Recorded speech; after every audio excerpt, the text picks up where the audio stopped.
یاسر، عادل، فہد اور عمر 4 دوست تھے۔ چاروں دوستوں کو فہم جوئی کا بہت شوق تھا۔ ایک روز فہد نے خبر سنی کہ آبادی کے پیچھے بہت دور ایک پر اسرار وادی ہے، کوئی وہاں جاتا ہے تو واپس نہیں آتا۔ اس نے یہ خبر تمام دوستوں کو بتائی تو سب دوستوں نے ارادہ کیا کہ رات کو گھر والوں سے چھپ کر وہاں جائیں گے۔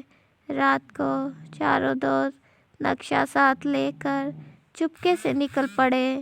وہ ایک نہایت پتھریلے علاقے سے گزرے۔ جب وہ وہاں پہنچے تو رات بہت ہو رہی تھی اور انہیں بہت بھوک لگ رہی تھی۔ انہوں نے جھیل کے کنارے اپنا خیمہ لگایا اور کھانا پکانے کے لیے آگ جلانی شروع کر دی۔ چاروں دوست خوش تھے کہ ایک کتا آیا اور فہد کو چاٹنے لگا۔ سب حیران تھے کہ اتنے پتھریلے علاقے میں ایک کتا کہاں سے آیا۔ سب نے اس کتے کو پیار کیا، مگر اس کتے کی آنکھیں اچانک لال ہو گئیں اور وہ بڑا ہوتا گیا۔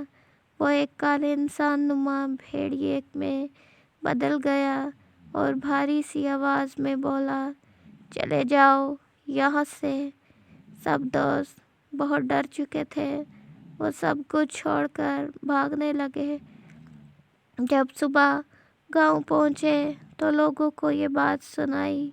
لوگوں نے ان کا بہت مذاق بنایا، مگر وہ یہ جان گئے تھے کہ جسے وہ ایک کہانی سمجھ رہے تھے وہ ایک حقیقت تھی۔